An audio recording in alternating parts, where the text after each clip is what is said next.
ರಾಜ್ಯದಲ್ಲಿ ನಂದಿನಿ ಹಾಲಿನ ದರ ಹೆಚ್ಚಳ ವಿಚಾರಕ್ಕೆ ಸಂಬಂಧಪಟ್ಟಂತೆ ಹಾಲಿನ ದರ ಹೆಚ್ಚಳ ಮಾಡಿದ್ದು ರಾಜ್ಯ ಸರ್ಕಾರ ಅಲ್ಲ, ಕೆಎಂಎಫ್ ಹೆಚ್ಚಳ ಮಾಡಿದೆ. ಹಾಲಿನ ದರ ಏರಿಸಿರೋದು ಕೆಎಂಎಫ್ ಸಂಸ್ಥೆ. ಬೇರೆ ರಾಜ್ಯಗಳ ಜೊತೆ ಹೋಲಿಸಿ ಅಂದ್ರೆ ಬೇರೆ ರಾಜ್ಯಗಳಲ್ಲಿ 1 ಲೀಟರ್ ಹಾಲಿಗೆ ಎಷ್ಟು ಹಣವನ್ನ ನಿಗದಿ ಮಾಡಲಾಗಿದೆ ಅದನ್ನ ಹೋಲಿಕೆ ಮಾಡಿಕೊಂಡು ಕೆಎಂಎಫ್ ಅವರು ಹೆಚ್ಚಿಗೆ ಮಾಡಿರ್ತಾರೆ. ನಾನು ಇದ್ರ ಬಗ್ಗೆ ಸಿಎಂ ಸಿದ್ದರಾಮಯ್ಯ ಅವರು ಮಾತನಾಡ್ತೀನಿ ಅಂತ ಕೂಡ ಕೆಎಂಎಫ್ ಜೊತೆಗೆ ಮಾತನಾಡಿ ಇದ್ರ ಬಗ್ಗೆ ನಿರ್ಧಾರವನ್ನ ಹೇಳ್ತೀವಿ ಅಂತ ಸಿದ್ದರಾಮಯ್ಯನವರು ಪ್ರತಿಕ್ರಿಯೆ ಕೊಟ್ಟಿದ್ದಾರೆ. ಕೆಎಂಎಫ್ ಇದಕ್ಕೆ ಸಂಬಂಧಪಟ್ಟಂತೆ ದರವನ್ನ ಹೆಚ್ಚಿಗೆ ಮಾಡ್ತಾ ಇರುವಂತದ್ದು ಸರ್ಕಾರ ಅಲ್ಲ, ಸರ್ಕಾರದಿಂದ ಹಾಲಿನ ದರವನ್ನ ಹೆಚ್ಚಳ ಮಾಡಿಲ್ಲ. ಕೆಎಂಎಫ್ ಬೇರೆ ರಾಜ್ಯಗಳಲ್ಲಿ ಯಾವ ರೀತಿಯಾಗಿ ಗುಜರಾತ್ ಇರ್ಬೋದು, ದೆಹಲಿ ಇರ್ಬೋದು, ಪಂಜಾಬ್ ಹೀಗೆ ಬೇರೆ ಬೇರೆ ರಾಜ್ಯಗಳಲ್ಲಿ 1 ಲೀಟರ್ ಹಾಲಿಗೆ ಎಷ್ಟು ದರ ಇದೆ ಅಂದ್ರೆ ನಮ್ಮ ರಾಜ್ಯಕ್ಕೆ ಕಂಪೇರ್ ಮಾಡಿಕೊಂಡ್ರೆ ಬೇರೆ ರಾಜ್ಯಗಳಲ್ಲಿ ಇನ್ನೂ ಹೆಚ್ಚಿಗೆ ದರನೇ ಇದೆ. ಹಾಗಾಗಿ ಆ ರಾಜ್ಯಗಳ ಜೊತೆಗೆ ಹೋಲಿಸಿ ದರವನ್ನು ಹೆಚ್ಚಿಸಿರ್ತಾರೆ. ಇದ್ರ ಬಗ್ಗೆ ನಾನು ಕೆಎಂಎಫ್ ಸಂಸ್ಥೆಯ ಜೊತೆಗೆ ಮಾತನಾಡ್ತೀನಿ ಅಂತ ಸಿಎಂ ಸಿದ್ದರಾಮಯ್ಯನವರು ಇದಕ್ಕೆ ಸಂಬಂಧಪಟ್ಟಂತೆ ಪ್ರತಿಕ್ರಿಯೆ ಕೊಟ್ಟಿದ್ದಾರೆ.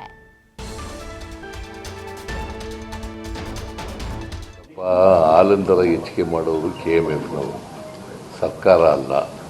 ಬೇರೆ ರಾಜ್ಯಗಳಲ್ಲಿ ಎಷ್ಟು ಪರಿಸ್ಥಿತಿ ಏನಿದೆ ಅಂತ ನೋಡ್ಕೊಂಡು ಮಾಡ್ತಾರೆ. ಬೇರೆ ರಾಜ್ಯಗಳಲ್ಲಿ ನಮಗಿಂತ ಕಡಿಮೆ ಇದ್ದರೆ ಏನಾಯ್ತದೆ, ನಮ್ಮಲ್ಲಿ ಹಾಲಿನ ದರ ನನಗೆ ಗೊತ್ತಿರೋ ಮಟ್ಟಿಗೆ ಬೇರೆ ರಾಜ್ಯಗಳಿಗೆ ಹೋಲಿಕೆ ಮಾಡಿದ್ರೆ ಕಡಿಮೆ ಇದೆ. ನೋಡಪ್ಪ, ಹಾಲಿನ ದರ ಹೆಚ್ಚಿಗೆ ಮಾಡೋರು ಕೆಎಂಎಫ್ನವರು, ಸರ್ಕಾರ ಅಲ್ಲ.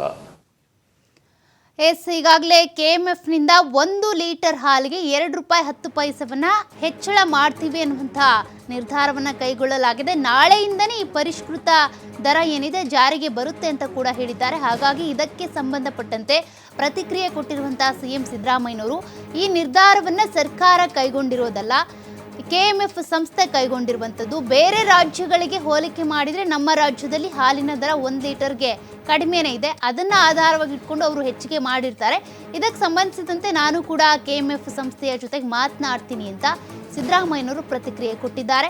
ಈಗ ₹2.10 ಹಾಲಿನ ದರವನ್ನು ಹೆಚ್ಚು ಮಾಡಲಾಗಿದೆ. ಅಂದರೆ ಇಲ್ಲಿವರೆಗೂ ಕೂಡ ನಿಮಗೆ ₹42 ಸಿಗ್ತಾ ಇದ್ದಂಥ ಹಾಲು 44 ಆಗುತ್ತೆ. ಅಂದರೆ ಆಯಾ ಪ್ಯಾಕೆಟ್ಗಳಿಗೆ ಸಂಬಂಧಪಟ್ಟಂತೆ ನೀಲಿ ಇರ್ಬೋದು, ಬಿಳಿ ಇರ್ಬೋದು, ಅದೇ ರೀತಿಯಾಗಿ ಆರೆಂಜ್ ಕಲರ್ ಪ್ಯಾಕೆಟ್ ಇರ್ಬೋದು, ಹೀಗೆ ಒಂದೊಂದು ಪ್ಯಾಕೆಟ್ ಮೇಲೂ ಕೂಡ ಈ ರೀತಿ ₹2 ದರವನ್ನು ಹೆಚ್ಚಿಗೆ ಮಾಡಲಾಗಿದೆ. ಜೊತೆಗೆ 50 ml ಹಾಲನ್ನು ಎಕ್ಸ್ಟ್ರಾ ಕೊಡ್ತೀವಿ ಅನ್ನುವಂಥದ್ದನ್ನು ಕೂಡ ಹೇಳಿದ್ದಾರೆ.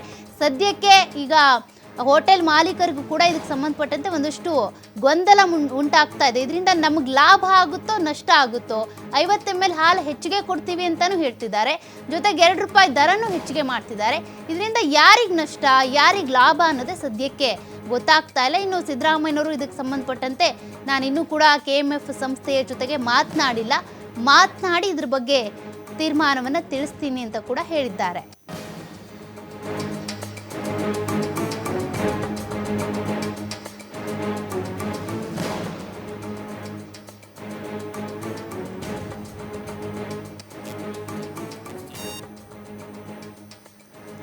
ಈಗಾಗಲೇ ಹಾಲಿನ ದರವನ್ನು ಹೆಚ್ಚಳ ಮಾಡಿರೋದ್ರ ಸಂಬಂಧ ಒಂದು ಕಡೆ ಬಿಜೆಪಿ ನಾಯಕರು ಆಕ್ರೋಶವನ್ನು ವ್ಯಕ್ತಪಡಿಸಿದ್ದಾರೆ. ಯಾಕೆಂದರೆ ತರಕಾರಿಗಳು, ದಿನನಿತ್ಯದ ವಸ್ತುಗಳ ಬೆಲೆ ಏರಿಕೆ ಆಗ್ತಾ ಇದೆ. ಪೆಟ್ರೋಲ್, ಡೀಸೆಲ್ ಬೆನ್ನಲ್ಲೇ ಹಾಲಿನ ದರವನ್ನು ಕೂಡ ಏರಿಕೆ ಮಾಡಿದ್ದಾರೆ ಅಂತ ಅದರ ಬೆನ್ನಲ್ಲೇ ಸಿದ್ದರಾಮಯ್ಯನವರು ಕೂಡ ಪ್ರತಿಕ್ರಿಯೆ ಕೊಟ್ಟಿದ್ದಾರೆ.